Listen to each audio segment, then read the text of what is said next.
Most important Gland pituitary Gland, की जिला master endocrine Gland किंवा लीडर ऑफ एंडोक्राइन ऑर्केस्ट्रा असं समजलं जातं. पिच्युटरी हे नाव वेसालियस या सायंटिस्टने 16th सेंचुरीमध्ये दिलेलं आहे.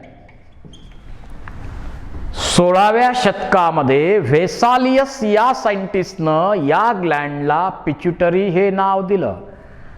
पिच्युटा दॅट मीन्स म्युकस. यातून काहीतरी म्युकस सारखा कंपाऊंड सिक्रीट होतोय, म्हणून या ग्लँडला पिच्युटरी हे नाव वेसालियस नावाच्या सायंटिस्टनी दिलं. परंतु नंतर मात्र त्याचा रोल जसा डिस्कवर केला, आज आपण याला हायपोफायसिस असं म्हणतो. हायपोफायसिस. पण जरी हायपोफायसिस हे या ग्लँडचं सायंटिफिक नेम असलं तरी सुद्धा आजही मोठ्या प्रमाणावर आपण पिच्युटरी याच नावानं ही ग्लँड ओळखतो. ही ग्लँड कुठं आहे, पोझिशन कुठं आहे या ग्लँडची? या ग्लँडची पोझिशन, समजा आपला ब्रेन आहे, हा आपला ब्रेन आहे. या ब्रेन मध्ये इथं हायपोथॅलॅमस नावाचा पार्ट आहे. हायपोथॅलॅमस. आणि या हायपोथॅलॅमसचं डाऊनवर्ड एक्सटेन्शन होतं इनफंडिबुलम, आणि त्याला जोडलेली आहे ही पिच्युटरी ग्लँड.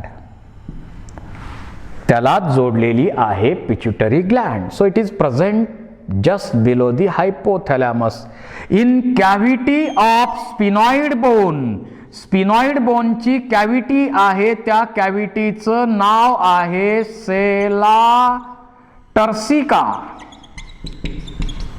या सेला टर्सिका नावाच्या कॅव्हिटीमध्ये पिच्युटरी ग्लँड ठेवलेली आहे. स्पिनॉइड बोनची जी कॅव्हिटी असते, स्पिनॉइड बोन जसं हे वर्ण आहे तसं इथनं हे स्पिनॉइड बोन आहे तिथं, आणि त्या स्पिनॉइड बोनची कॅव्हिटी असते सेला टर्सिका, आणि त्याच्यामध्ये ही ग्लँड ठेवलेली आहे. This is the smallest endocrine gland in our body. ही बॉडी मध्ये सर्वात छोटी एंडोक्राइन ग्लँड आहे. ही सर्वात छोटी एंडोक्राइन ग्लँड आहे. या ग्लँडचं वेट आहे 0.5 to 0.6 ग्रॅम्स एवढं वेट आहे, आणि साईज आहे या ग्लँडची 10/6/3. 10/6/3 mm एवढी या ग्लँडची साईज आहे. या ग्लँडचं वेट, साईज हे एज, सेक्स, प्रेग्नन्सी अशा अनेक गोष्टीवरती डिपेंडंट आहे. तर ही आहे smallest endocrine gland in our body. आता या ग्लँडचं ओरिजिन कसं आहे? या ग्लँडचं ओरिजिन कसं आहे तर डबल ओरिजिन असलेली ग्लँड आहे. ही डबल ओरिजिन असलेली ग्लँड आहे.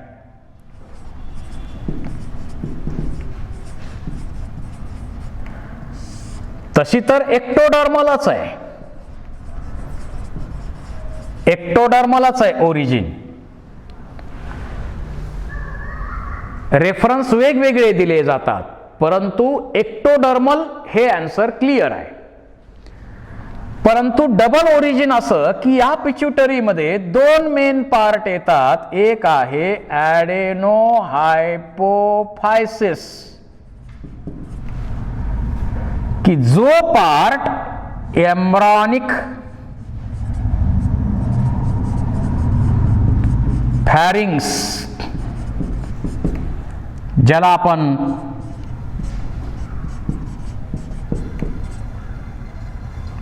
रापकेस पाउच म्हणतो. एम्ब्रॉनिक फॅरिंग्स पासून हा मेजर पार्ट जो आहे तो या पिट्युटरी ग्लँडचा बनलेला आहे. ॲडेनो हायपोफायसिस अँटेरियर लोब आणि पोस्टेरियर लोब न्यूरो हायपोफायसिस. हायपोफायसिस हे तर पिट्युटरीचं नाव आहे आणि तो कशापासून बनलेला आहे? हायपोथॅलॅमस चं डाऊनवर्ड एक्सटेन्शन होऊन बनलेला आहे. आणि हायपोथॅलॅमस हा ब्रेनचा पार्ट आहे आणि ब्रेन एक्टोडर्मल ओरिजिन असलेला पार्ट आहे.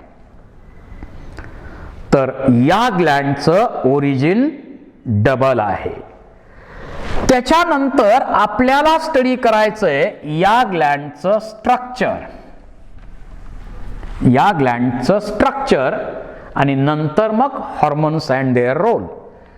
This gland consists of two main parts like adenohypophysis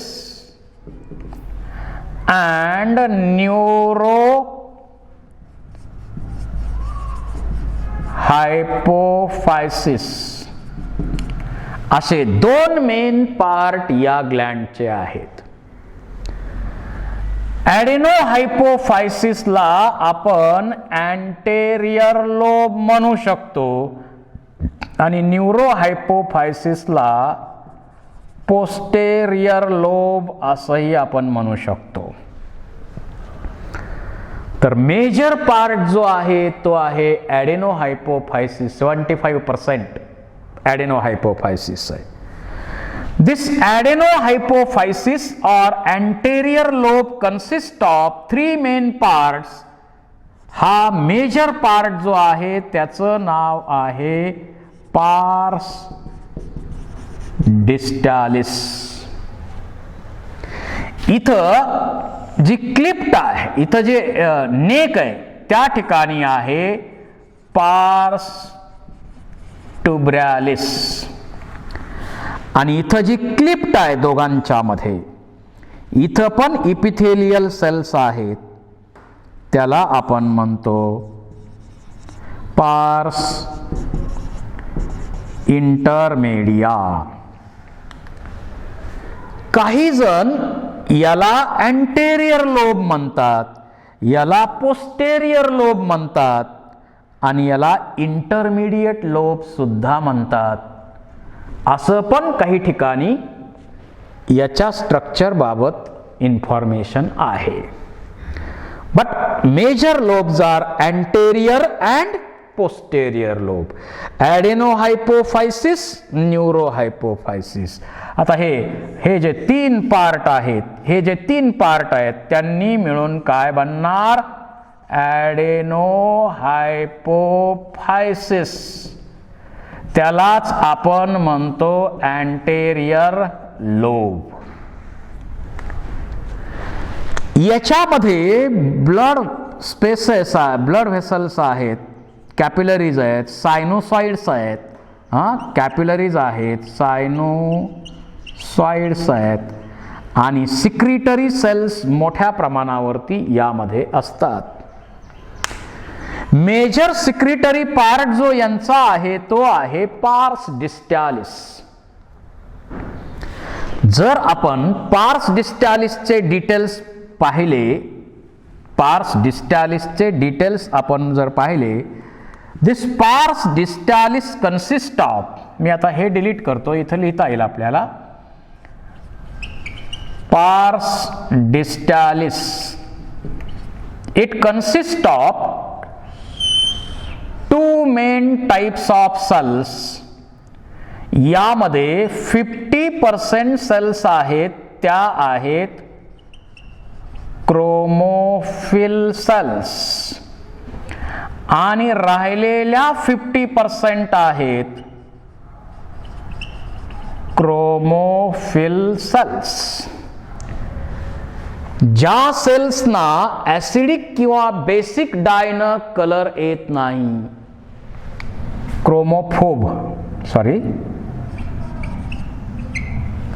chromophobe cells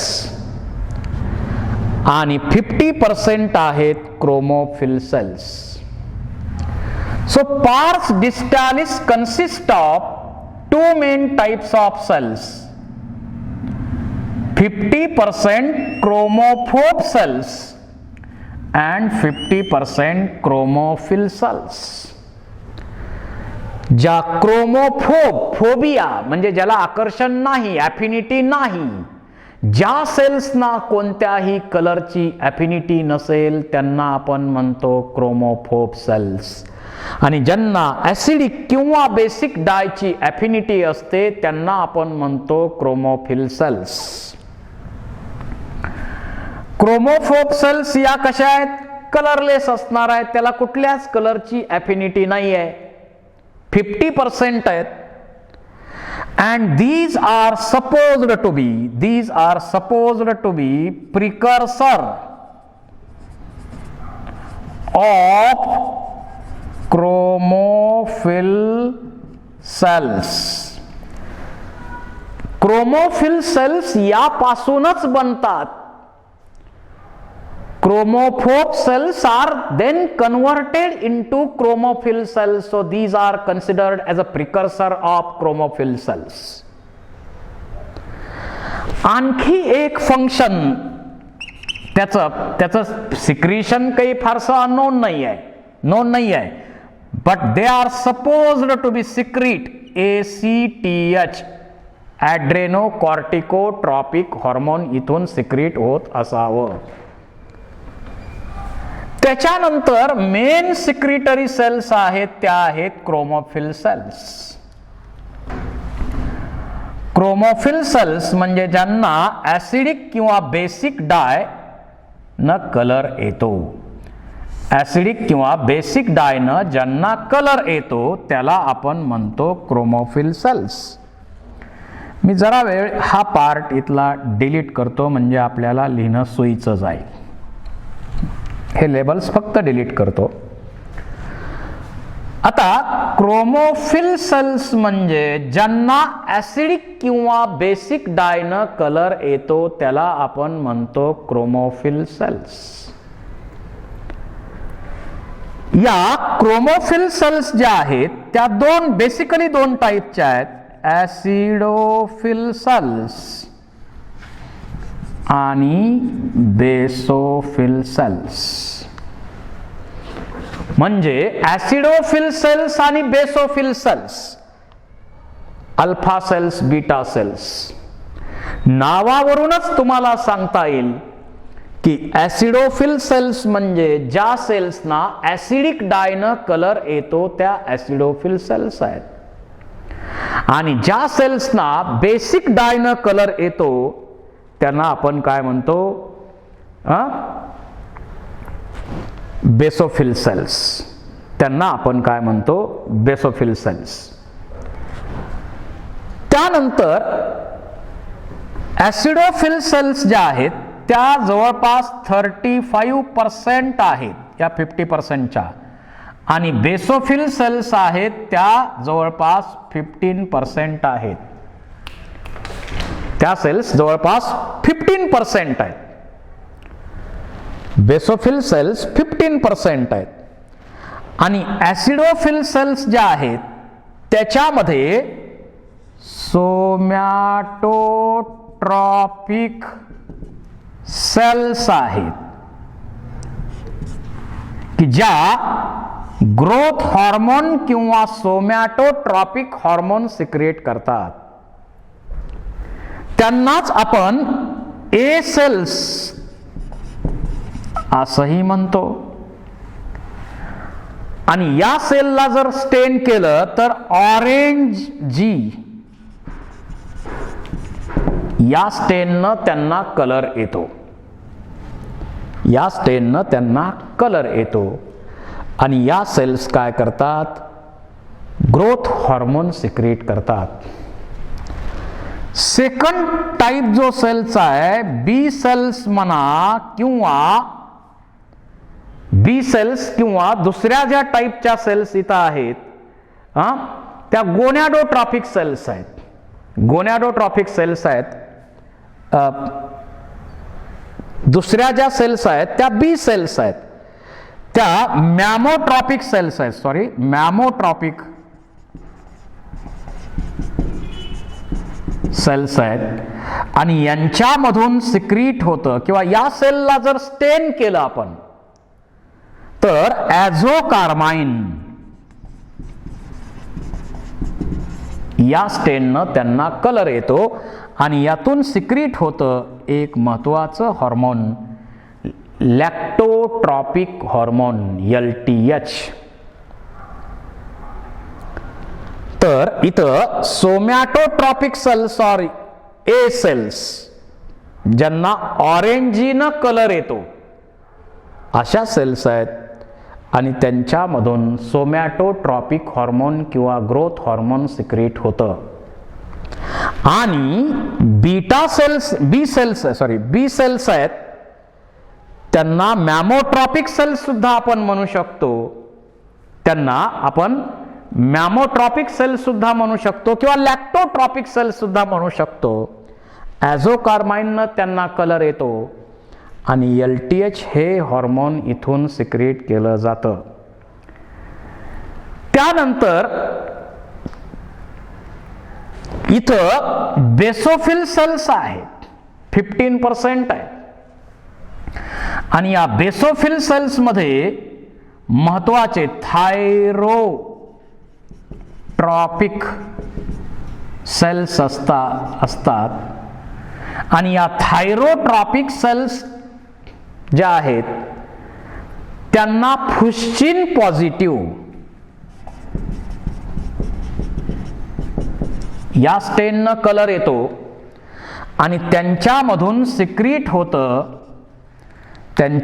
secrete होतं थायरॉइड स्टिम्युलेटिंग हार्मोन.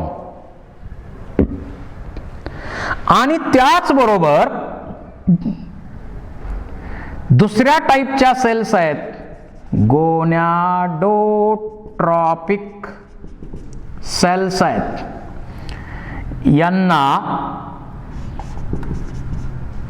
यांना फुस्चिन निगेटिव्ह स्टेननं कलर येतो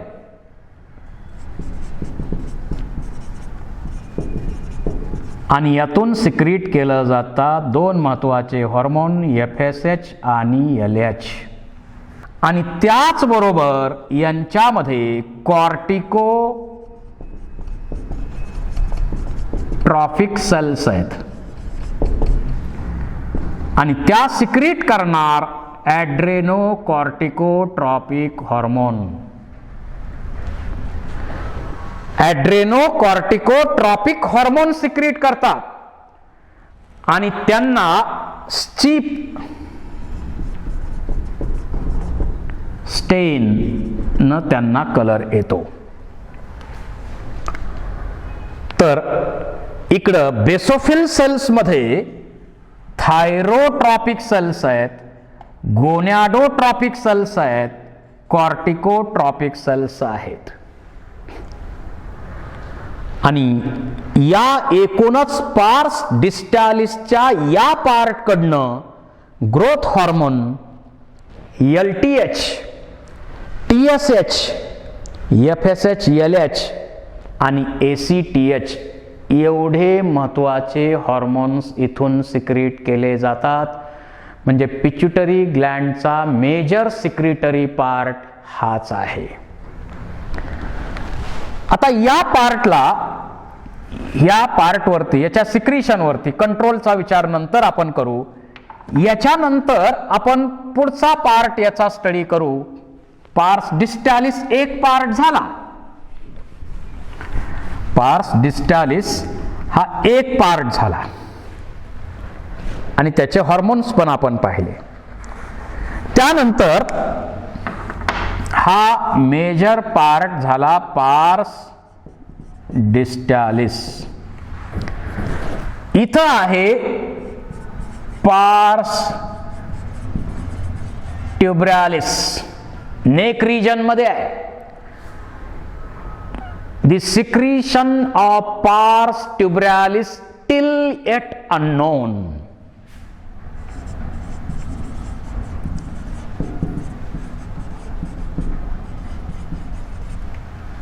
आपल्याला अजून तरी माहीत नाही इथून काय सिक्रेट होत आहे ते. त्यामुळं फ्युचरमध्ये तुम्ही सायंटिस्ट झालात तर तुम्हाला स्कोप आहे. त्याच्यानंतर पार्स इंटरमीडिया, त्याला इंटरमिडिएट लोब,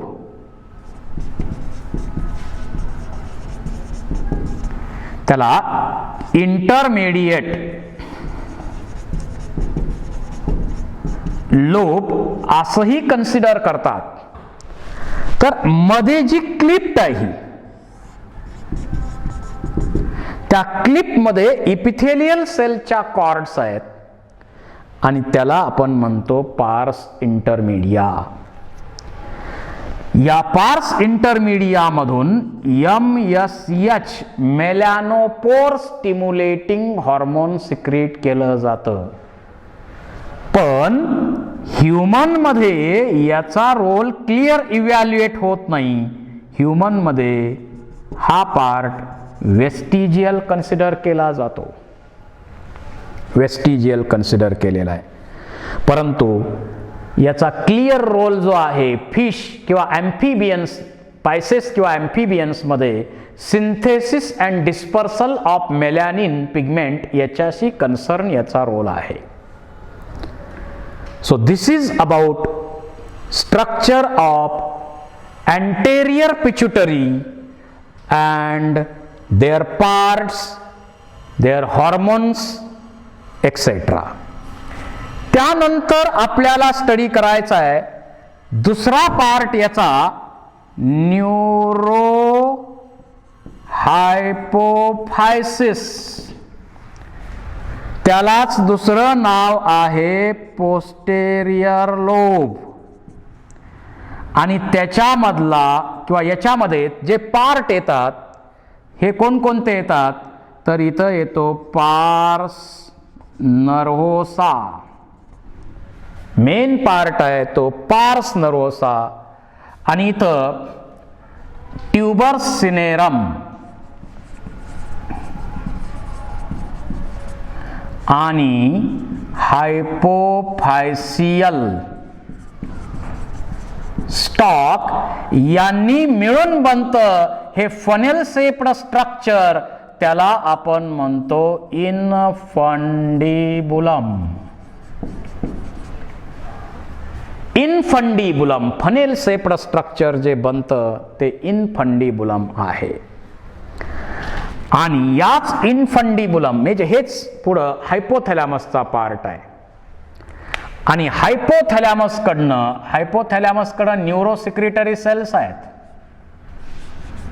समजा हे न्यूरॉनचे हे जे एक्सायटॉन आहेत ते तिथं आहेत आणि इथं फक्त एक्सॉन येणार आहेत. हे एक्झॉन्स इकडनं आलेत. इकडून सुद्धा तशाच पद्धतीनं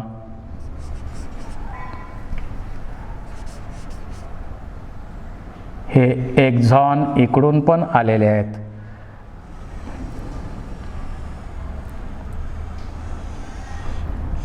एक्झॉन्स आलेले आहेत. तर हा कुठला पार्ट आहे, हायपोथॅलॅमस. आणि हा त्याच्यामधला सायटॉन आहे. आणि इथं आलेले पार्ट जे हे काय आहेत, एक्झॉन आहेत. These are exons.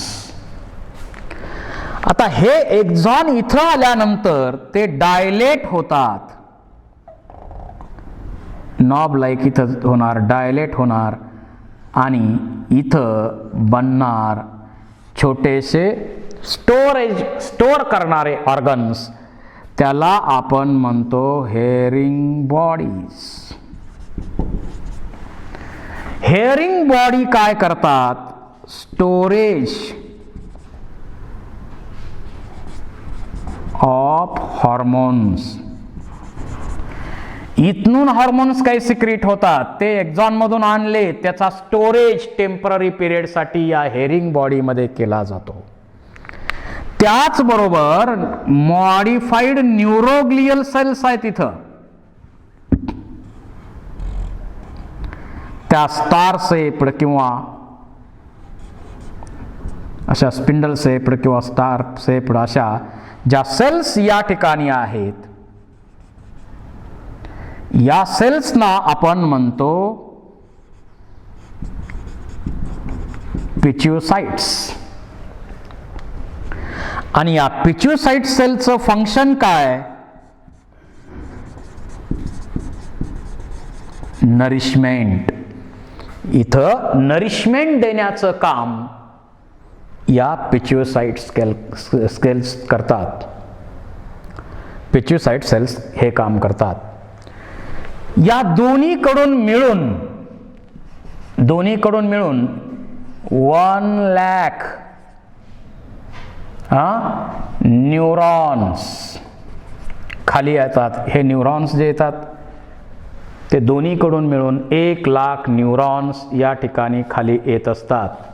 Nerve fibre जे आहेत ते 1,00,000 इथं खाली येतात आणि तिथून ते सिक्रिशन, इथं सिक्रिटरी सेल्स आहेत हायपोथॅलॅमसमध्ये, आणि जे सिक्रिशन आहेत ते एक्झॉन मार्फत कॅरी केले जातात. हेरिंग बॉडीजमध्ये ते स्टोअर केले जातात आणि इथूनच ते ब्लडमध्ये रिलीज केले जाणार. इथूनच ते ब्लडमध्ये रिलीज केले जातात. आणि इथल्या या ठिकाणी नरिशमेंटचं काम करणाऱ्या मॉडिफाईड न्यूरोग्लियल सेल्स आहेत, त्यांना आपण म्हणतो पिच्युसाइट सेल्स. नरिशमेंट हे त्यांचं फंक्शन आहे. आता या पिच्युटरीवरती कंट्रोल कोणाचा आहे?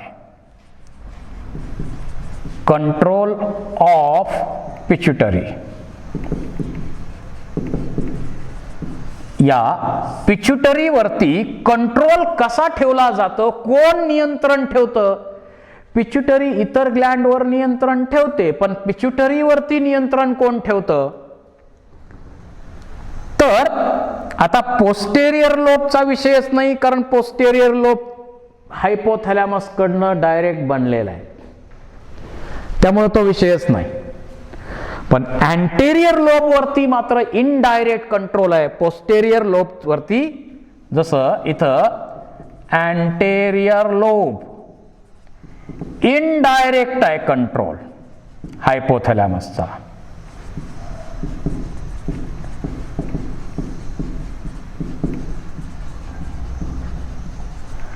पण पोस्टेरियर लोब जो आहे डायरेक्ट कंट्रोल आहे, कारण तिथूनच हार्मोन डायरेक्ट इथं येतात. आता अँटेरियर लोबचा विचार करू आपण. डायरेक्ट आहे का? नाही, इनडायरेक्ट. मग या हायपोथॅलॅमस कडून